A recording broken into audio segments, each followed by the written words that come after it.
Siomra Beag. Ladies and gentlemen, welcome back to Sure Look, Sure Listen, the podcast that takes a pop at culture. Sure look, sure listen. Sure look, sure listen. Sure look, sure listen. Sure look, sure listen. Sure look, sure listen. Sure look, sure listen. Sure look, sure listen. Very good, Benjamin. We're back. Benjamin, both of us are feeling fine and we have nothing to report about our health. Benjamin! Yeah. Sure look it. We don't have time for any of that because this week we're going to be taking a look at the single greatest thing that DC have ever produced.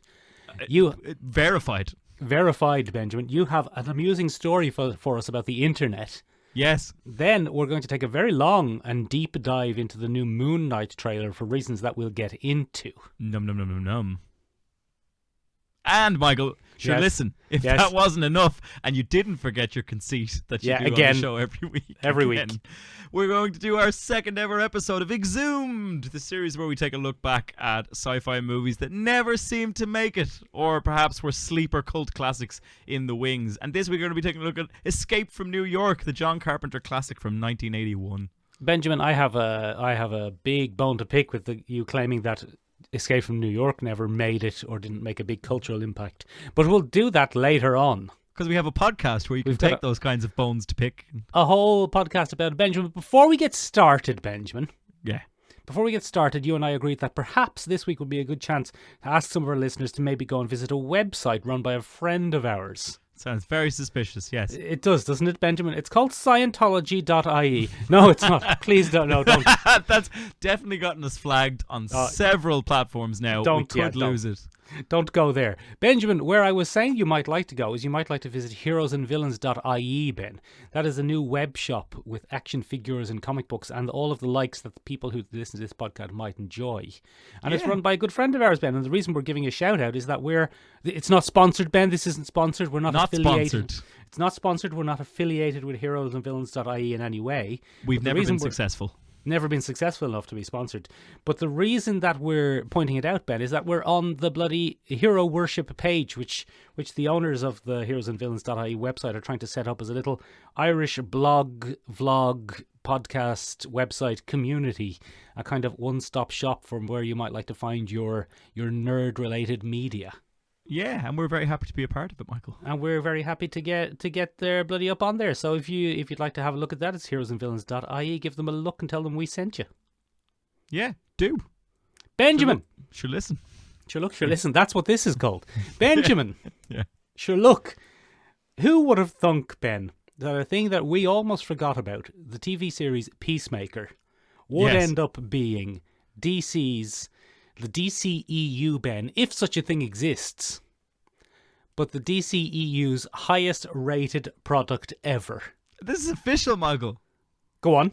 It's verified. Everybody says it. It is their officially highest rated, critically acclaimed thing. It's beaten Wonder Woman. Wonder Woman was the last thing that made it in there where people were like, oh, maybe it's not so bad. Maybe it's not so bad. That was the last thing where people said, yes, this is unanimously quite good. Yeah, and now people are just like, oh, this is better. This is much better. John Cena is much better than Gal Gadot. He wasn't in that imagined cover, for one thing, so that's a big point in his favour. Benjamin, imagine that this is the best thing that DC have ever produced, according to critics. And then, you know what? It probably is. It is. I have seen the first 2 episodes now, Michael, and I can comfortably say that it is the most enjoyable DC property that I've watched in a very long time, outside of the 1989 Batman with Michael Keaton, which I think is just purely nostalgia at this point. It might be a nostalgia, Ben, because we watched it recently for this podcast, and although it's quite good, it's not amazing. The 1989 It's not what we Batman. thought. No. It's not what we thought. Benjamin. Yes. I have been watching every episode of it, and you know I'm a die-hard Marvel fanboy, Ben. You are, Michael. And this is better than any TV program that Marvel have ever put out. Such praise, Michael. Benjamin, this is better than Hawkeye. It's better than Cloak and Dagger. It's better than The Runaways. It's true. It's better than Iron Fist Season 2. There's no lie. I'm not telling a single lie here, Benjamin. It's better than Luke Cage. It's better than The Defenders. It's better than Iron Fist Season 1. Anything is better than Iron Fist season 1. Iron Fist season 2, for example. But just barely. Benjamin, it's bloody great. It is the best. I think it is the best superhero TV series that's been on superhero TV. I think that's true. I don't think there's... You're not wrong, Michael, is basically what I'm going to say here. The critics aren't wrong. You're not wrong. Critical You is not wrong. Right. It's all in line, Michael. It's such an enjoyable show. And John Cena carries that show, Michael. Benjamin, he's doing a spectacular job. On his big, broad shoulders, he's just like, I got it, guys. I have got it. I'm going to do swearing. I'm going to do sexing. Ben, did you see John Cena doing a sex? Oh my God, Michael, where he screams freedom upon climax. Benjamin, I thought John Cena doing his sex with a woman was something I'd never see. Now, not because only I can't see him. Yeah. I just thought the WWE wouldn't allow that sort of thing. No, apparently it's just fine if it's on HBO Max. If it's on HBO Max, you can have nudie wrestlers, you can have calling Batman a pussy, you can do whatever you want. Yeah, he just full on went for it. Michael, I tell you what, we see a lot of superhero physiques on that show. In the superhero world, Michael, we see a lot of superhero physiques. But fucking hell, that man is just a slab of carved muscle, Michael. Yeah. It's probably steroids, Ben. I have no doubt that it is, Michael, but it's no less impressive. Did you see him flinging that woman around and being flung around in his tidy whities? Jesus. Tidy whities. One of the big advantages of having John Cena, obviously, is he's been fake fighting his entire life. For decades. Decades of fake fighting, so there's no awkward cutaways to let a stuntman take a punch. What's that? You need to flip him onto the ground and have him go, oh, or throw him through a wall? Grand. John Cena can do that. John, do you want us to put some mats down? Oh no, I'm doing this for America. I'm doing this for America. And then he just jumps through a table and they say, John Cena, that wasn't the stunt table. And he says, I don't care. For America. For America. And then the eagle gives a little call. Eagly is a joy. Eagle is a joy, Ben. John Economist is a joy. Everyone's a joy, Ben. Harcourt's a joy. Harcourt's a joy. Adebayo, I'm gonna get that wrong. Adebayo, yeah. Judo Master is incredible, Ben. Vigilante might be one of the best characters ever introduced in a miniseries. He's quite possible. I enjoy the complete piss take he is of Deadpool. He's very close to Deadpool, all right. But Ben, you haven't seen episode 4 yet. But episode 4 is an absolute highlight of an episode for Vigilante. Well, do you want to give it a little whirl there? Well, Benjamin, review. He decides to get himself taken into prison. Oh. In an effort to take out Peacemaker's racist father.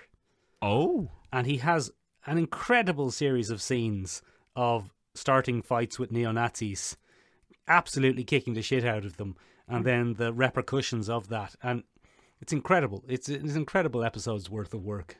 Oh, that'd be good, wouldn't it? And Benjamin, as we know, you are all for kicking neo-Nazis in the head. I am, actually. I thought that was going to go somewhere else. No. But that's fun. That's an actual accurate representation of my character. Yeah. The only thing that has ever stopped you, held you back from kicking neo-Nazis in the head is physical weakness. Yes, a complete lack of physical capability in any form, Michael. That's really what holds me back. Idealistically, I'm right there. Right there, kicking any sort of neo-Nazi right in the head. I tell you what, Ben, it's just sublimely good, this show. I'm looking forward to it every week. Do you know what I didn't expect, Michael, and was one of the highlights of episode 1? The opening credits. The opening credits, so Ben. Weird. Didn't I tell you, Ben? They're you so should have James expected. Gunn. You should have expected James it. Gunn. Benjamin, this is what years and years and years ago, when they told us Daredevil was coming out on Netflix. Not to say Daredevil wasn't a good show, because it was a very, very good show. But it was a very good TV show, which was barely anything to do with the Marvel Cinematic Universe at the time. Yeah. But this is how all TV spin-offs of movies should be made. It's so in continuity, Michael. Oh, it's so in line with the movie that it came from. Because it's from the same writer and director, Ben. Yeah, and but right down to the characters, Michael, and the writing and everything, Ben. They've had a writer who fell in love with a character and said, I'm going to write and direct a TV series about this guy. It's not a spin-off in the sense of they're looking at it going, what characters can we spin off from this? Yeah. It's James Gunn has made the decision and gone, I want to do this, and here's what it is. And just through the serendipity and some people in DC finally making some right decisions, Yeah. It is there, and it is my favorite thing so far this year. Whoever greenlit that, or whoever was backing that, should be promoted immediately to head of DC visual. DC chief executive in charge of figuring it out, Benjamin.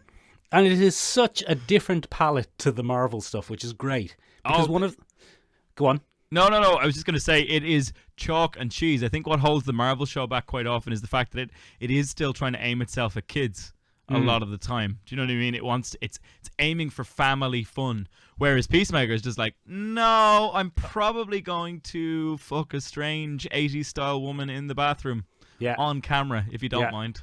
In the nude. There's nudies in it and everything, Ben. I was very surprised. I had to cover my eyes. I went, oh my God, there's nudies. Some of the language out of Peacemaker's father, Michael, would make your skin crawl. Oh my God, Ben. Oh my God. And he just says it out, flat out on television. Yeah, he's just not a bother to him. He's such a despicable character. It's so well done. He's the worst man, Ben. He's the worst man. He's one of the worst men who's ever been on television. Oh, it's very enjoyable. Not him being the worst man. It's just the show in general, Michael, is just very good. Well, I expect some comeuppances on his way, Ben, so hopefully that will give us a bit of catharsis, as you like to say. Big old fingers crossed, Michael, eh? Big old fingers, that's what we call you. Big old fingers, Colopy. Big old fingers. What is this NFT story you want to tell us about? Oh, Michael, wait till I tell you what happened this bloody week in the NFT scene, right? Benjamin, we call you, using the same nomenclature, we call you BOF. We call you Boff. Boff, yeah. So Boff here reporting live from the NFT scene, Michael. Yeah. Are there any bros there with you? I have a few bros in the background. They're going to talk later. Few NFT bros, great. We're going to have a few NFT beers in our NFT frat house. Yeah. They got the GME stock, Ben. Yeah, we'll probably go ape, Michael. You know, very good. To the moon, as the lads would say. As they say, yes. Yeah. So, Michael, Ben, yes. We're not really doing a satire or parody here. We're just saying words we've heard. We're just mimicking words we've heard, like parrots in some kind of rainforest, Michael. Very weak comedy. Very weak comedy, but it doesn't stop them putting it on, BBC 3 or Channel 4, so it's fine. Very good. We could be on a panel show, Michael, if we wanted to be. Oh, could we? Could we be on Mock the Week? Yeah, and we'd probably be just as funny. Very good. Anyway, that's a weird moment to take out my ire for Mock the Week. But anyway, here we are. Michael.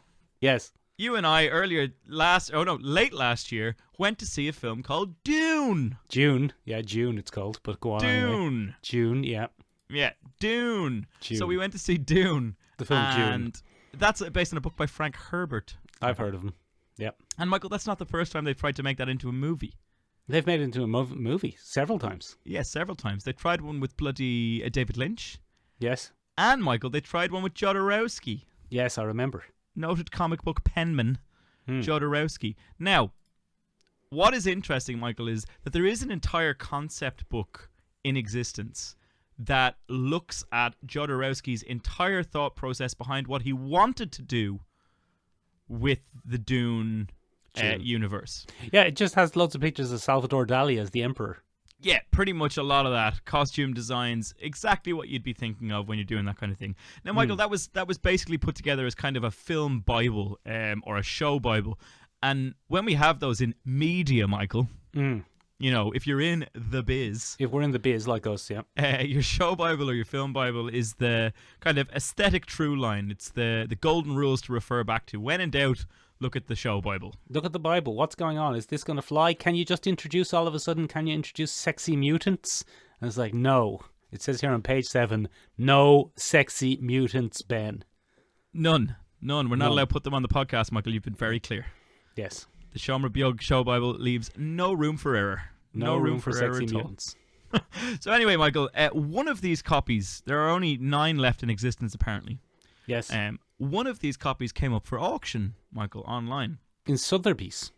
In Sotheby's. I don't know if it was Sotheby's. I can't remember the exact one. I have it here. Hang on, let me check. Doesn't matter, Ben. I was just saying an auction place I knew. Doesn't matter. Anyway, Michael, it was an online auction. COVID. Yes. Okay, so I've heard of bid it. on It's over online. now, though, Ben. It's over. COVID's over now. As of 6 a.m. yesterday morning, ladies and gentlemen, we're all good. Yeah. We're all good. Anyway, what happened was, Michael, one of these show Bibles went up, and out of nowhere, Michael. Yes. after everybody's been bidding backwards and forwards, comes a 2.6 million bid from a group known as Spice DAO, DAO, Decentralized Anonymous Organization. So Spice obviously being the name of the major export of Arrakis. The spice must flow. Okay. So this is an NFT group or conglomerate that work together, and they win this auction, right? Now, Michael, what happens next is a num. It's a delicious bit of irony, moment, because I am not sure what an NFT is, Michael. It's right? a non-fungible token, then. It's a non-fungible token, Michael, but the more you dig, the less certain it is how it works or what it is. And what happens next, Michael, is just a beautiful moment. So after winning the auction and getting the thing, the Spice DAO Twitter account published their intentions with the new property. Go on. So, number 1, make the book public to the extent permitted by law. Oh, very Produce an original animated limited series inspired by the book and sell it to a streaming service. Oh, very and good. Support derivative products from the community. Oh. Now, Spice. that, Michael, seems like a lot of license. Okay?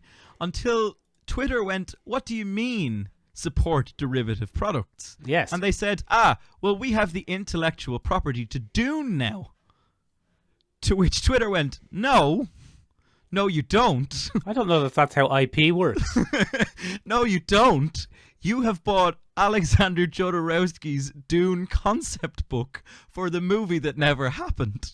To which Benjamin, did they think they bought Dune? They thought they bought Dune. They thought they bought Dune, Ben. They thought they bought Dune, Michael. For They $2.5 thought they million. bought the IP.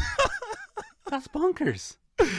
And they were so proud. They had a bunch of tweets being like, yes, we did it. Dune for the people. And the internet had to be like, lads. Lads, you just bought a book. Michael, Did you- to say that this tickled me during the week.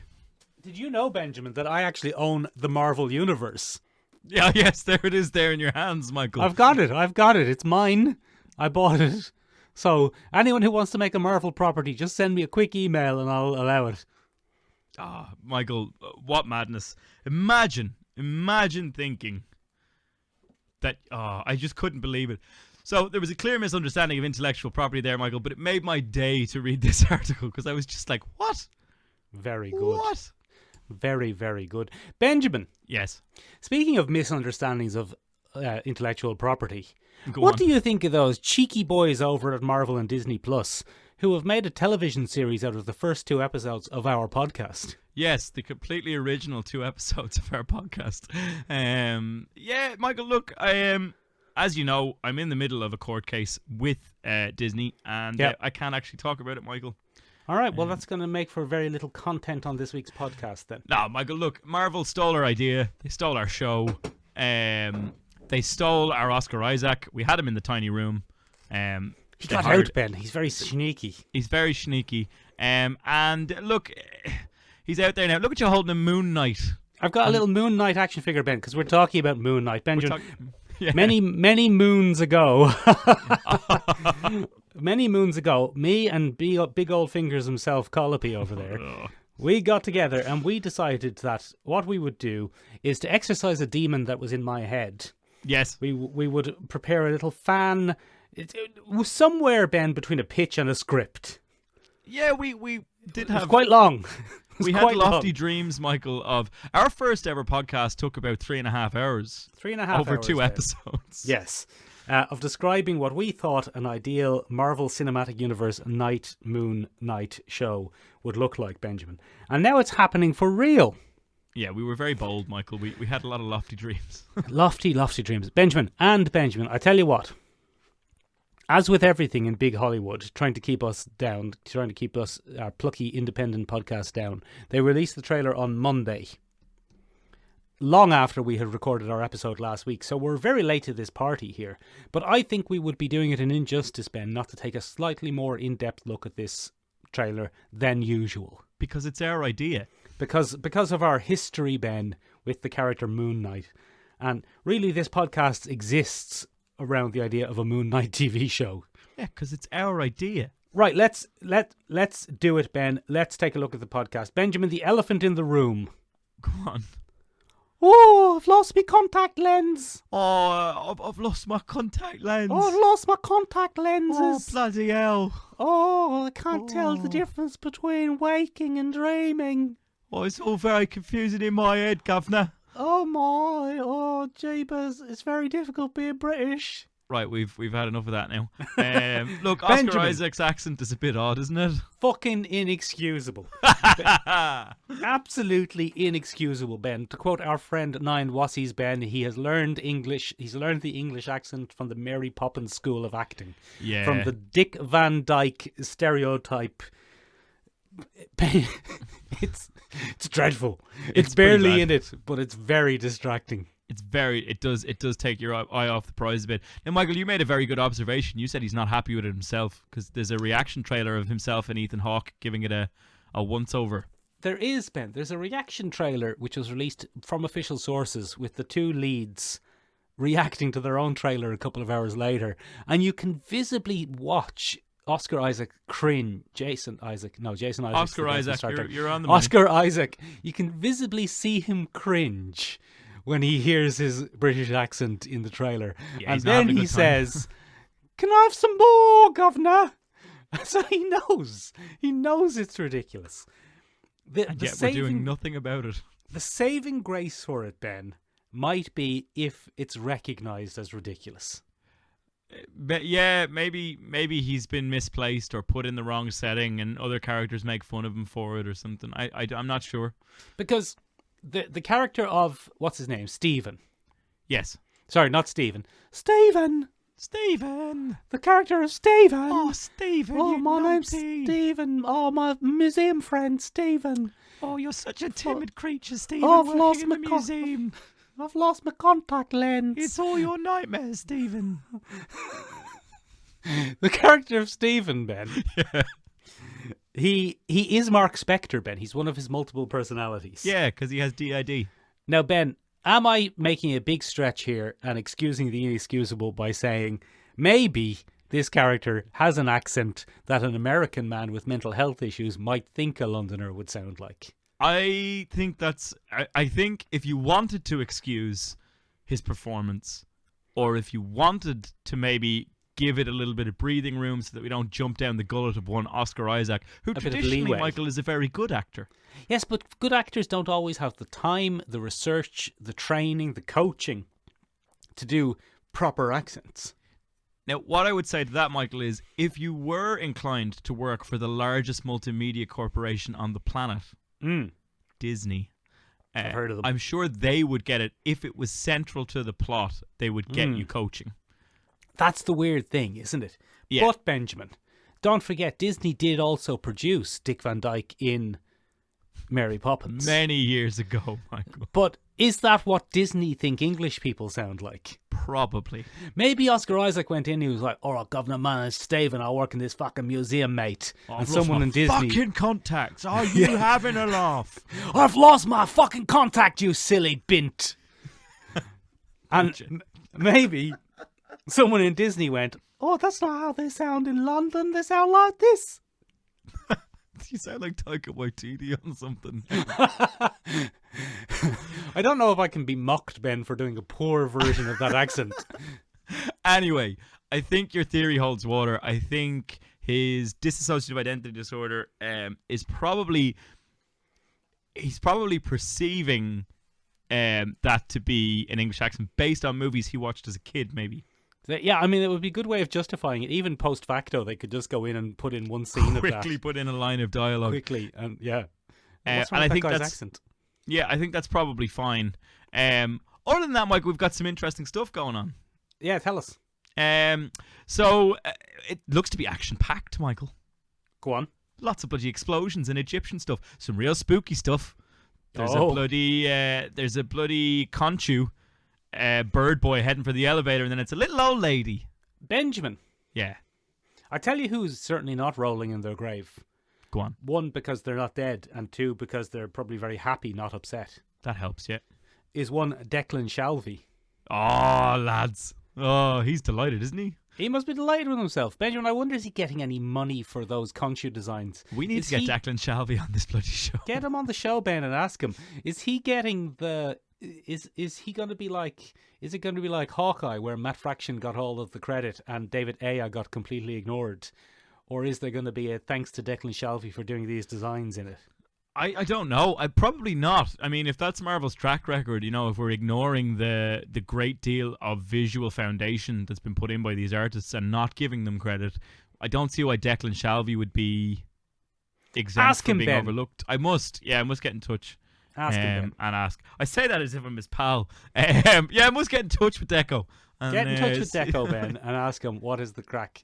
Because, Benjamin, there's a very, very brief scene, but it's a fantastic scene where we see an avatar of Khonshu, or Khonshu himself, Ben, or the delusions of a deranged mind. Or the delusions of a deranged mind, Michael. And he's very much the cool-looking Khonshu in Egyptian garb with a bird skull head. Yeah, he's real cool. And it's dead cool looking, Ben. We get some glimpses as well, Michael, of the space werewolves. Remember the space werewolves? No. Oh, the space werewolves were great, Michael. Do you remember them from the original comic? He goes into like space in Egypt in space, and there's werewolves there, and he has to fight the werewolves. Oh, it's in the thing, Michael. He's standing over the unconscious body, or the possibly dead body of a werewolf at one point. We just see the snout sitting up off the ground. It's kind of like it's an Anubis reference, Michael. They're like, going to be Anubises, are they? They're going to be Anubis guards. Yeah, it looks pretty cool. Look, it's got mummy vibes, Michael. There's definitely mummy stuff going on, Ben. It's got good old-fashioned vigilante vibes as well. Well, that's the weird thing about Moon Knight, isn't it? Are you going to lean into Egyptian weirdness, or are you going to lean into grim and gritty? Because when we did it, Ben, when we tried our little our 8-episode series, we tried to strike a balance between the kind of three main things about the character: DID, dissociative identity disorder. Dissociative identity disorder. It's very hard to say if you're hammered. Egyptian stuff. Yeah. And street level crime stuff. It's very hard to do. There's three things. There's three different very things. distinct things. And are they going to do it? That's the real excitement of this for me. What way are they going to do it? Well, he is definitely split between two locations, because at one point he wakes up in an apartment in New York and he doesn't have his place accent anymore. Oh, why am I in New York? I'm only used to Old York, Governor. Blooming Nora. Oh, I've done it again. I've only got to sleep and found myself in the new continent. Oh, the new world is full of frightening and imaginary things. Okay, this is awful. If people have tuned out so far, they've probably made the right decision. If you stuck around with us, why? Let us know in a couple of different places, ladies and gentlemen. And if you did stop listening to this, what's your excuse for giving Moon Knight a chance? Yeah, what's going on there? What's going on there? That's not fair. Michael, it's not without its bloody detraction as usual. The internet can let nothing lie. Now, the internet can bloody suck a lemon as far as I'm concerned. Do you know what I want to know, Michael? What do you want to know? How you can make any assumption about a character's backstory based on a trailer with a couple of different clips interspersed with no certain true line to the thing, and it's all very confusing. But Michael... Benjamin, have you dug up some sort of controversy from the scummy depths of the internet? Yeah, what controversy have you... Is it something to do with women, Ben, race, religion, or politics? Religion. Oh, it's religion. Yeah. Okay, so, go on. Michael, in the comic books... Yes. Mark Spector's father is a rabbi. Okay. He has Jewish heritage. Okay. Now, not often is his Jewish heritage used. No, we ditched it in our thing, Ben, if you remember. Yeah, so we probably would have been... Well, we went for an Egyptian. Yeah. Our thinking was, if we're going to have a character based around Egypt, let's let him have Egyptian heritage. And it may as well be Rami Malek. Also quite good at acting. Probably might be able to... Oh, no, actually, he was terrible in Queen. Might not be able to do a British accent. We don't know. Oh, hello, it's me. It's me, Freddie Mercury. Stop it. I want to do Live Aid. Anyway, the Jewish community, or the Jewish comic book fan community, such as they are, have been very vocal about their want to see his Jewish heritage included. Oh, very good, okay. And the argument they are making is, well, you wouldn't take Catholicism out of Daredevil, and it became a central conceit in Daredevil. The argument I would make, Michael, is that Catholicism has always been central to the Daredevil storylines. There's quite a bit of Catholic guilt in his character. And it's frequently used. Not often mentioned that Mark Spector's dad is a rabbi. No, very not a big deal. Not a big deal. But it struck me as very unusual that they were giving out, because I was like, it's a trailer, lads. There might be lots of mentions of his father being a rabbi in the actual show. We don't know. Or maybe not. Or maybe not. Or maybe not, Michael. Who has the time? Maybe not. Maybe we won't find out anything about his family until season 2. Oh, yeah. Come here to me. What do you think of bloody Ethan Hawke? First of all, I didn't realise it was Ethan Hawke. Oh, it's bloody Ethan Hawke. I know. I was looking at it going, who is that? Is that Ralph Fiennes? And then I went, it's not. He It's has a Ethan touch of the Hawke. Ralph Fiennes about him. He does. It's Ethan Hawke playing the actor Ethan Hawke. Yeah, it's good, isn't it? Benjamin. Yeah. He's playing a very interesting character according to IMDb. Who's he playing? He's playing a relatively minor villain of Moon Knights from the comics, who was a science doctor. Yeah. Who did some sort of science doctor medicine. And everyone was like, how did you do this medicine so good? And he was like, oh, I'm the best at doing science doctor medicine. And everyone was like, are you sure you are not a Nazi who did experiments on humans in concentration camps? Oh. And he's like, that's a very specific question to ask me. And they're like, well, are you? And You he's like, Schweinhund. yeah, no, I am actually. I am a Nazi scientist. Sorry. And that's yeah, sorry, you got me. I am actually a Nazi. And I tell you what, I got hold of this science medicine by doing experiments on concentration camp victims. And then that's why Mark Spector gives him a big punch in the head. Yeah, it's not great. So I don't think, are they going to go with that? He's definitely playing Arthur Harrow. Yeah.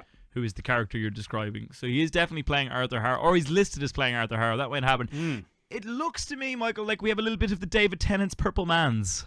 He's definitely some sort of cult leader. Yes, he's definitely some kind of cult leader or guru. Yeah, for sure. I would imagine he could be another emissary of an Egyptian god, maybe. Oh, a different one, maybe. Yes, Bast. perhaps not the Fist of Khonshu, but rather the pinky toe of Bast or something like that. Yes, the coccyx of Anubis. Yes, the coccyx of Anubis. Yeah. Yes, the posterior of Hoth. Yes, Or something like that. The appendix of Osiris. Yes, something along those lines. The anus of Horus. Whatever you've got going on. He's one of those, Michael. Very good. But anyway, the willy of that man whose head is a crocodile. Oh no, that's Thought. We've already done him. we've done him. Sorry. Damn it. Yeah. We'll get there. Thoth's testicles, so to speak. Yeah. Something like that. Anyway, Michael, it looks like he's going to play around with our hero's head. Give him a little. Oh, are you going to be good? You're going to be bad? You're going to give into the chaos, pal? Yeah. Are you crazy or are you Moon Knight? What's going on? Yeah, what is going on? We What's don't know. going on? Benjamin. Yeah. I have high hopes. The accent is stunningly hard to get over. But do you know, go on. do you know what I have an issue with? Go on. The costume. I like the costume. I thought the costume looked like a Power Rangers extra. There is a little touch of that, all right, for sure. Yeah. I think when we were talking about this 5 years ago, Ben, we thought go down the Daredevil costume path. Yeah. And have it be a homemade thing that he makes because he's mad. Yeah. And then, but don't forget, one of the other interesting things about Moon Knight is his variety of costumes. He's got a lot. He's got a kind of a plain white spandexy kind of number, like a Batman-y type of thing. He does. And then he's got a more kind of modern tactical job. He does. And then he's got his famous suit where he's Mr. Knight. Yes, Mr. Knight in the nice old suit. So we might see multiple versions and multiple costumes. Benjamin, I hope we do. I'm really fond of that podcast we did 2 years ago. The audio is almost 2 years ago, 5 years ago. It's almost It's unlistenable. been a long time, Michael. It's We've been doing this unlistenable by modern standards.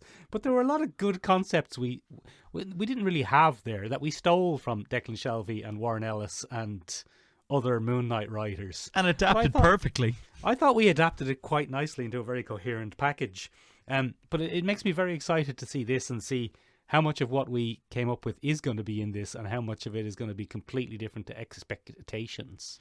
Yeah, I mean, we're living in kind of the golden age, Michael. We've been there since the early days of trying to figure out how you'd put obscure heroes on the screen. Like, that was one of the ones we were like, that'll never happen. They'll never put Yeah. Moon Knight on the screen. Never put- and now, and now Michael, like She-Hulk, Moon Knight. There's only obscure ones left. Peacemaker is the Yeah. best TV show at the moment. Never even heard of him, Ben. Brave new world, Michael. Brave new world. Ah, what a time to be alive, eh? Yeah, speaking of, though, Ben. Go on. Speaking of mummies from the past. Okay. Speaking of, Ben, the video game Exhumed. Yes. which features mummies from the past. Benjamin, I'm trying to give you a segue to take and run Oh, with. sorry, Michael. You're trying to introduce our bloody brilliant section, Exhumed, where we take a look at the movies of yesteryear that maybe didn't make it or probably should have, or our sleeper cult classics, Michael. And you have a bone to pick with me. I do have a bone to pick to you, Ben, because go on. you have picked for this week's episode of Exhumed. You picked it. Did I? Yeah. Okay. Well, then maybe I have a bone to pick with myself, because maybe I've misunderstood the conceit of this, because I think that John Carpenter's 1981 hit Escape from New York is... Okay, we're going to exhume it in the sense it's 40 years old. Yes. 41 this year. So it's bloody ancient, Ben, by anyone's standards. Yes. But it has, I feel, this has had a lasting impact on popular culture. Yes, it has. And a lasting legacy. Yes. But one of the most interesting things about it, Ben, and we'll get down to this as we get into the next 25 minutes of talking about this movie, is it has had a big impact and a big legacy. And I think a lot of its impact and legacy and popularity and, you know, the traces it has left in popular culture far outstrip how good a film it is.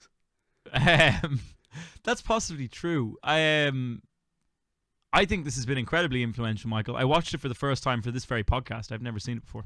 Very good. Bloody hell, Michael. It was very different to what I was expecting. I don't know what I was expecting. Go on. I thought I was getting Kevin Costner's Waterworld with Kurt Russell in a sewer system. Okay. No, that's not what it is at all. I don't know. It's not what it is at all. I was very wrong. But I thought I was getting post-apocalypse in New York. Well, you are. Arguably, Yeah. yes. I think of it more as a pre-apocalypse, but I'll get to that in a second. But yeah, so I was completely taken aback at this. I didn't realise it was John Carpenter, which is much to my own chagrin, Michael. Well, he's quite famous. Yeah, he's very famous, Michael, but it's not the type of movie that I would have thought him famous for. It's exactly the type of movie he's famous for. Yeah, I know, but I've only Kurt learned Russell that. is in it. Kurt Russell is in it. Kurt Russell is a very interesting choice, and we'll get to that in a minute too, Michael. But Very good. I realised watching it, like, movies like The Purge wouldn't exist without this. No, God, no, Benjamin. No. God, there'd be no The Purge. There'd be no The Purge. Basically, any sort of... This is the template, this is the prototype from any sort of urban hellscape movie, Yeah. basically. Very, very formative. Very formative. Now, there are other urban hellscape movies from the same period, but some of them were set in more of a real-world type place. Like The Warriors, Ben, is very much set in an urban hellscape, but a much more realistic one. Yeah, this is very much a scary vision of what the future could be, Michael. The very deep and terrifying future of 1997. Yeah, so that's the thing that interested me most, Michael, because it says in 1888, the crime 1988, yeah. In 1988, crime overtakes America. Yes. Just, the crime surges 400%, Michael. Dun, dun, dun. And that's how they came up with the Manhattan super prison. Yes. Benjamin, there's a bit of historical context for this because it was written around the time of Watergate. Oh yeah, the out scandal. The out scandal when the American people, I think, basically for the first time started to learn that maybe their government didn't always have their best interests at heart. Oh, maybe they are a shower of twats. Maybe they are the baddies. Maybe our gang are the baddies. I think they started to think maybe about that for the first time. And, Benjamin, it was in the kind of middle of New York City's decline into an urban hellscape. Yeah, New York City was no longer a very safe place, Michael. It's an interesting period for I think kids watching back movies like this today, like people younger than us, Ben, people in their teens, yes, would look at this and they would see it as an entirely fictional New York. Yeah, and they would see the likes of this, or maybe, and then other films which also feature a gritty, horrible, gross New York, like maybe Taxi Driver. Oh yeah, remember that? And think these are all similarly fictional versions of New York. But it comes from the fact that, certainly internationally, New York in the 80s and early 70s, and up to the mid-90s, was portrayed as an urban hellscape. Wasn't it a great place to be, Michael? The very definition of the modern, terrifying urban jungle. the metropolis from down under, Mistopheles Metropolis. You weren't getting bloody Spider-Man hopping around in a brightly lit Times Square full of happy, smiley people. That wasn't going to happen, Michael. If you got in the subway, you might not get off again. You might not. You might get attacked by a moon knight. By a moon knight. Yeah, I mean, certainly an interesting concept, Michael. And I guess unless you do a pop culture podcast where you have to research these things, you probably wouldn't know if you were much younger that New York used to be kind of a no-go in a lot of different areas. Where you'd be like, oh, don't go there. Well, I grew up with New York as a terrifying place, not a place of wonder to visit. Oh, yeah. And the film that changed that for me, Benjamin, was Home Alone 2. I was just about to say Home Alone 2, where Macaulay Culkin was like, oh, everything's fine. But that's the thing. Even in Home Alone 2, everything's not fine. There are parts of Home Alone 2 where you see glimpses of, like, what the bad side of New York. That's true. But it is the start towards a kind of happy Rockefeller Center, big huge Christmas tree, ice skating, hot dogs, that New York. Yeah, the one that we all now know and fantasize about, even though it's probably not that good. I've been to New York a few times, Ben, and New York is pretty nice these days. Do you like it? You fan? Yeah, I like New York. Would you escape from it, given the option? Oh, bloody given half a chance to be on a raft, Ben, there'd be helicopters chasing me. They'd never get me back in. That was the two of us, Michael, I thought, at the start of the movie. Yeah. Two of us trying to make it off Manhattan. Yeah, no, we wouldn't make it, Ben. Wouldn't make it. It wasn't great. That was a very, very quick... That was a great example of show, don't tell. Benjamin. Yeah. I'm going to say something about this film. All right. I don't like it. Ah, boo. I don't think this is a very good film. This was your idea. I know, but I mean, it's the thing about it is, what is catchy, what is super interesting about this film is, one, Ben, the concept. Yeah. The concept is fantastic. Yeah, all right. There's Manhattan Island, the whole of Manhattan Island has been turned into a giant supermax prison. And once you go in, you're in, and there's no getting out. Yeah, very impractical judicial system. Very much so. And it's broken down, Ben, into this hellscape of crazy people living underground and criminal gangs and feudal kingdoms. I thought that was one of the most creative naming conventions in the show, Michael, to call the crazy people living underground crazies. The crazies, yeah, and call the Duke the Duke. It's like that concept. It's fantastic. And it's very much a sci-fi concept. Yes. But bar one or two things, this is not a sci-fi film.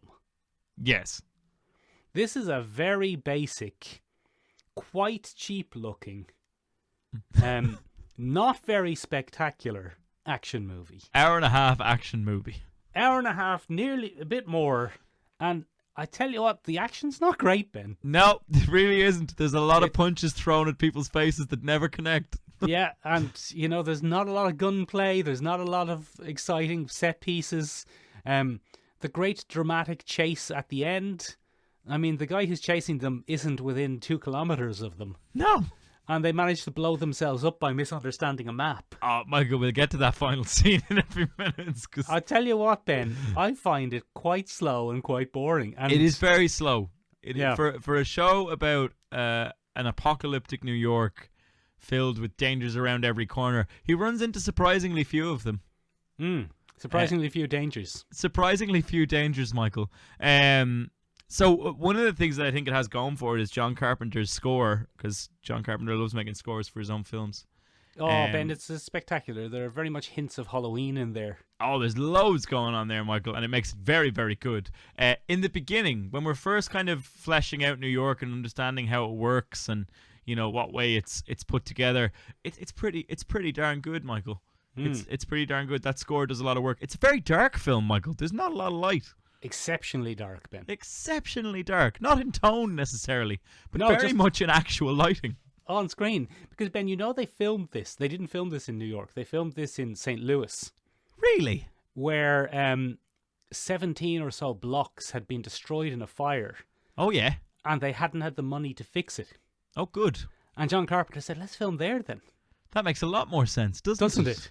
I'm looking for a so hellscape, lads. That's why they managed to have such a convincing. Because when I watched this first as a young childer or as a teen, maybe, I thought this is a very expensive looking urban hellscape. But they just found but it doesn't look anything like New York. No. There's not a single New York vibe off this at all, other than the occasional shot of the Twin Towers. I think the poster does a better job because they have a big collapsed Statue of Liberty in the poster a lot of the time. There's no Exactly. collapsed Statue of Liberty in that No. movie. It's not happening. That poster, Ben, is responsible on its own for several films. The film Cloverfield is basically, what if that poster was a film? What if they'd actually put that scene in a film? Yeah. Let's make that. Look, I think, unfortunately, I'm going to have to agree with you, Michael. As a film by itself, doesn't have a lot going for it. No. I nearly gave up on the film from the first time Kurt Russell opens his mouth. Oh, it's absolutely hilarious, Benjamin. It's ridiculous. It's absolutely... Okay, so Kurt Russell plays the character S.J. Robert Snake Plissken. Yeah. Yeah. Every time someone calls him Pliskin, I hear Dickskin. I can only apologize. But every time someone says, God damn it, Pliskin, I think, God damn it, Dickskin. But I think he thinks he's Clint Eastwood or something because he talks like this. Well, Call Benjamin, me Snake. he's 100% playing Clint Eastwood. It's ridiculous. He does it badly. He doesn't even do it well. But that's the thing, Benjamin, about early John Carpenter, Kurt Russell team-ups. They had him... John Carpenter just had Kurt Russell play other more famous action stars in a weird kind of parody thing. So Snake Plissken is 100% young Kurt Russell playing Clint Eastwood, playing a hardened war veteran. Yeah. In the same sense that in Big Trouble in Little China, it's him playing John Wayne, playing Jack Burton. That's true. He's just doing impressions. He's doing impressions of action stars. The thing about it is, though, Snake Plissken is solidified into popular culture. Because of the name more than anything else, I think. It's the name, the look, Benjamin, the the look's hair. ridiculous. Give him an eye patch and 5 o'clock shadow. The 5 o'clock shadow, the lycra vest, the camouflage trousers, the shin pads, the fact that he's smoking and it looks like Kurt Russell doesn't smoke. I tell you, I realised very, very quickly why it's such a dark film, Michael. When the lights came up in that final scene and he's being winched over the wall and you see his trousers, I'm like, costuming. Those trousers are ridiculous. They're lycra leggings that Snake Plissken is wearing through the streets of New York. Full on in lycra. He's 80s fit. Like, he wouldn't be allowed to take his shirt off in a TV show these days. No. Even if he was playing a schlubby guy. Wide. He swings his arms wide. He has his arms out when he walks. Snake Plissken is a fucking seminal character, Ben. He influenced cool guy culture for years. The obvious one that you can't ignore is Solid Snake in the Metal Gear Solid games. 100%. 100%. That is 100% an impersonation of Kurt Russell doing an impersonation of Clint Eastwood. Yeah, no, 1,000%. And then putting him in a video game and seeing what happens. I tell you what, Ben, I was watching this and the whole time I was thinking to myself, Kurt Russell looks young in this. He looks like a kid. He's so, and he is young. He was about 28 when it was filmed. Yeah. And I was watching it going, when is that little boy going to stop threatening people? Why is he so aggressive? Why is that little boy being so aggressive? Did he not have enough of a nap? I mean, it's so funny because they put him up against Lee Van Cleef, you know. Lee Van Cleef, Ben. And Lee Van Cleef is having a great time. He is, yeah. Lee Van Cleef is very much enjoying himself. Lee Van Cleef is actually one of the better parts of this entire film. I genuinely believe he's kind of a dickhead warden that keeps people in line. But very much a stock character, though. Oh, very much. But putting him up against baby Kurt Russell, he's so young, really heightens how young Kurt Russell actually is in that film. I'm not going in there. But it's not even, I wouldn't mind if it had that gravel to it, but it didn't. It's just a hoarse whisper. I'm not going in there. Like, it doesn't even have the that you need. It's fantastic. I was like, why is this little boy so angry? And he keeps telling Don't people be to call so him angry. Snake. He's like, call me Snake. And you're He just says, like, what? He says, call me Pliskin. I think he doesn't like being called Snake. No, it's at the end he calls him. That's one of the weirdest twists in the entire thing. So initially, Houck calls him Pliskin all the time. And he says, call me Snake. Snake. In the final scene, he calls him Snake and he says, call me Pliskin. And you're like, why? What has happened? Pliskin. What transformative event did you go through in that prison run that made you change how you're called?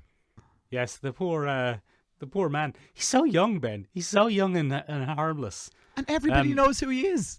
Why does everyone know who he is? Why does everybody know who he is? So about like a third of the way through, he meets a lady prisoner, in an abandoned shop, and she's like, "You're a Snake Plissken. Take me with you and make sweet love to me." And he's like, "Okay." And then she gets killed. And the crazies just get her. I think that's the jump the shark moment for the entire show, or for the entire movie. I think that's where the sense of suspense that John Carpenter has been building dissipates almost instantly. So she gets dragged underground by the crazies to be eaten, presumably. And yeah, from there on, it becomes a very different film, where all the threats are very easily identified. And, you know, I think the Duke is the greatest, possibly the greatest insertion of Isaac Hayes into anything I've ever seen. Yeah, but also... I was surprised he didn't tell him to suck on his chocolate salty balls. He was very close to it, I think. But it also completely spoils the film from that point on. From the second the score changes into weird disco music, as the Duke drives up in his chandelier-clad Cadillac. Chandelier-clad car. Benjamin, there are lots of Mad Maxy feelings to this. Yeah, but they're poor Mad Maxy feelings, Michael. The first Mad Max isn't much better, Ben. Let's be honest. That's true. That's true. We'll probably do an Exhumed on it at some point. Probably. What did you think of the Duke? That's an antagonist. I could take or leave him, to be honest. I didn't find him very threatening. He's not threatening at all, Michael. He's just... No. And then he gets killed by the wrong person, I felt. Yeah, it's weird. Do you know what caught me off? Because the president... Yes. Donald Pleasance. He's such a weird character throughout the entire film, Michael. But I liked his little presidential egg. That was good, wasn't it? I wanted to go in the presidential egg. They sure saved some budget by doing a quick cut to the screen and watching a little red blip go. Oh, well, Ben, let me tell you about that. I'll tell you all about that in a minute. I'll tell you all about that in a minute. Okay. No, I was just going to say, there's a weird moment where he stops the cinch from bringing Snake Plissken up just so he can shoot Isaac Hayes. Yeah, he's like, I want to get that guy who was shooting at me earlier. And it's like, why did you stop the cinch? You could have shot him. It would have been fine. Do you mean winch? Winch, I do, yeah. Sorry. Yeah, I'm talking yeah, about a that's what I thought. cinch, which is a thing for your waistline. Yeah. Which Kurt Russell may have also been wearing. He may have had one on. He may have had one on under his lycra, under his second lycra. Benjamin, yeah. I'm going to be Snake Plissken for Halloween this year. I think that's an excellent choice. Yes, it's so easy. I think Shane should be Peacemaker. So we'll make you... Yeah, that's what we're going to do. We're just going to be slightly nationalistic, paranoid lunatics. Who may or may not have been in the special forces at some point. Yeah, at some point. The youngest ever recipient of the Purple Star. It. Benjamin. Yes. Harry Dean Stanton is in it. Harry Dean Stanton is in it, and bizarre, because it's Harry Dean Stanton as I've never seen him before. It's Harry Dean Stanton with a pulse. Yeah, he's very much young. He's young, and he has some energy, and he makes a real effort. Yes. And his girlfriend is definitely a character and not just a pair of boobs. No, definitely not just boobs. I think that's her character name. Yeah, Maggie Boobs O'Hara. And it was, she's a pretty bad character. I'm not going to lie. She just running around the low-cut top. That was her job. The cabbie was just like, the Duke gave her the brain to keep him happy. What? Yeah. What? That's a bit misogynistic, the Duke. Hang on, the Duke. I tell you what was very in poor taste was the flamboyantly evil gay henchman with the spiky hair who laughed like a hyena. He has it's the end. It's the last time we see him on screen where he says, now you listen here, brain, you're not supposed to be here. His gestures and mannerisms in that final scene are incredibly over the top. I thought he was one of the best parts. Really? Romeo is that character's name. Is when it? he walks up to the special forces, the police state, actually, they're not special forces. When he walks up to the police state at the beginning and shows them the president's finger and says, if you touch me, he's dead. If you're not gone in 30 seconds, he's dead. And then starts counting down. Great. That was pretty good. I'll give you that. That was fantastic. And he has a very unique look to him, which I think has also permeated into pop culture. Anytime you want a kind of crazy henchman, there's a 50-50 chance he's going to come out looking like that. The entire cast of Steven Spielberg's Hook, yes, the Lost Boys, are based heavily on Romeo from John Carpenter's Escape from New York. But I think he's definitely probably been a fairly influential thing. Also, possibly Sting from Dune. There's a lot of that going on. I think it's called Dune. I think you'll find it's called Spice Dow. Intellectual property. I think you'll find one of the things I found really interesting about this film, Michael, is so little dialogue. Yeah, because there's so little plot.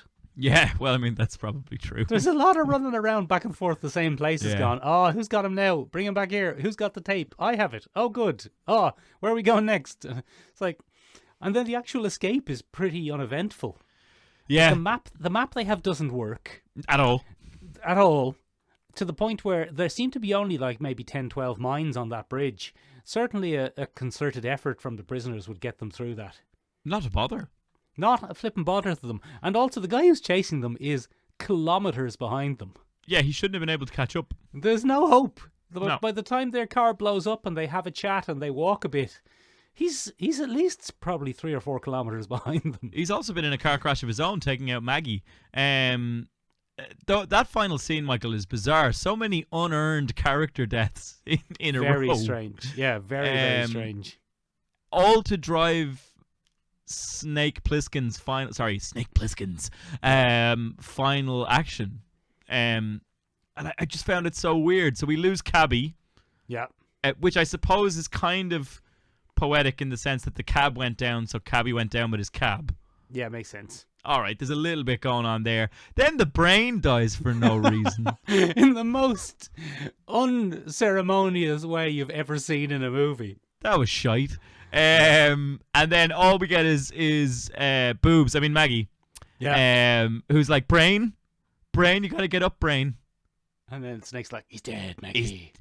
Maggie, he's dead. Maggie, get away from there, he's dead. It's Christian Bale. We turned him into Christian Bale. Get away from there, Maggie, he's dead. Oh, go on, Maggie, get out of here. Get out of here, Mags. He's brown bread, Maggie. He's brown bread, Mags. We should just call this podcast a day. We really have run the quits. gamut. But then Maggie dies, and it's funny. Maggie's death is so much more horrific compared to the other two. Yeah, horrible and violent and bloody and misogynistic. Horrible and violent and lingered just a little bit long on by one John Carpenter. Yes, Johnny C. That is your real name. Yeah. So that was interesting, and then that drives us to the final thing where it's like, oh yeah, the president was a dickhead all along. Yeah, I knew he was because it was Donald Pleasance. Benjamin. Yeah. Did you know, one of my favourite little bits of trivia about this, and this is not something I looked up for this podcast, it's just a bit of film trivia that I've always loved. This movie was made really before, when people understood what computer graphics were. Yes. And what they were going to look like. Indeed. But they were still phenomenally expensive. Okay. So do you remember all of the aerial tracking shots of New York? Yes. With the wireframe. Do you know how they did that? It's fantastic. No, I don't. They couldn't computer animate it. It was too expensive. So what they did was they took their large-scale model of New York. Okay. Painted it completely black. Yes. And stuck reflective tape on the edge of every building.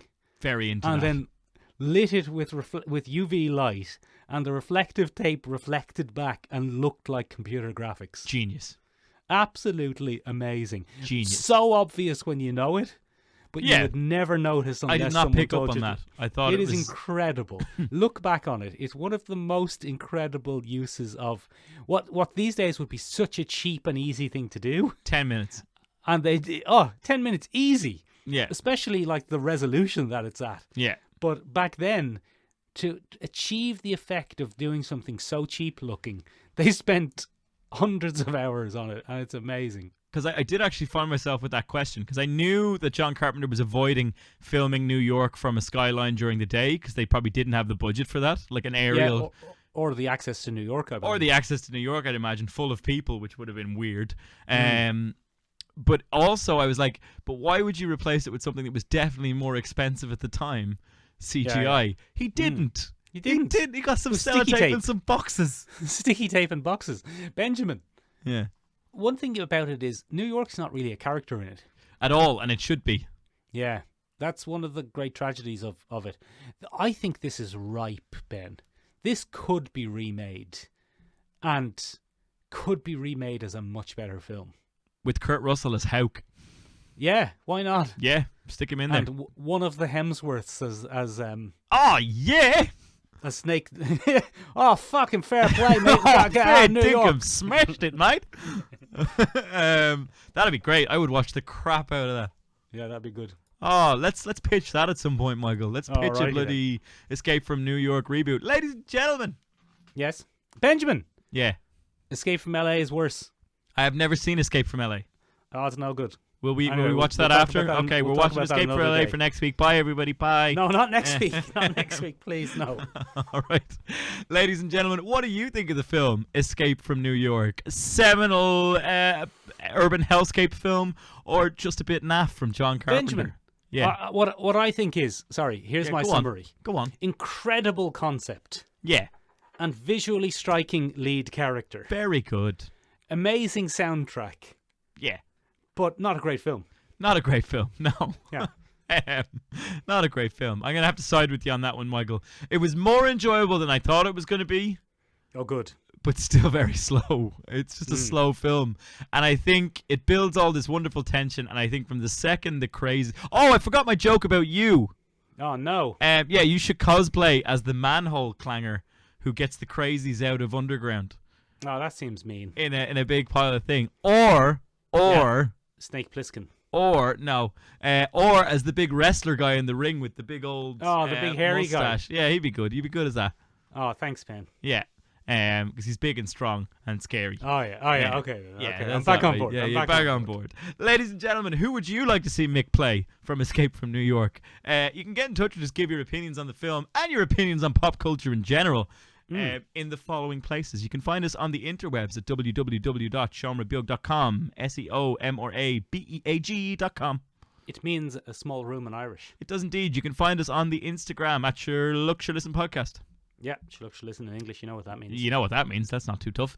You can find us on Twitter at ListenSure. But ladies and gentlemen, Yes. come here to me. Go on. All of those are static, one-way systems of communication. Are we listening to you? Are we talking to you? Will we ever reply to you on those? Probably not. I don't pay much attention to them. But you know where we do reply a lot and where you can Where? get witty banter all on. of the time. Yeah. It's up on Now, our the bloody... witty banter, Ben, mostly comes from other people. It mostly does, yeah. So, I mean, if you didn't get enough here, which you probably didn't, let's be honest with each other, you can always go up onto the Discord. Get up on that Discord, baby. Up on it. Yeah, and get in touch with us and let us know what you think. Ladies and gentlemen, you can join us in a week's time where we'll be taking a look at side hustles, the sidekicks that really ruined their heroes or their villains. I'll accept both. Okay. And if you haven't had enough of us this week, ladies and gentlemen, you can tune into our other podcast, Collecting Issues, the bi-weekly comic book club, where we'll be taking a look at bloody Astonishing X-Men Volume 1 by Joss Whedon and John Cassaday. I'm not that much against Whedon. Well, we'll find out on bloody Tuesday, won't we? We'll find out on Tuesday, Ben. I think he just seems like a prick. I don't think he's done anything particularly bad other than being a prick. I think he's just a tremendous prick, Michael. Yeah, I think he's a smug prick as well, though. It makes it so much worse. Yeah, but I mean, at least he's just a prick. Yeah. Anyway, we'll talk about it on Tuesday. Yeah. All right. Talk to you then. Bye. All right. Bye, everybody. Bye. Thanks for listening to the podcast this week. I'm going to escape from New York. Snake Plissken. Snake Plissken. Oh, please don't come and get me, Snake.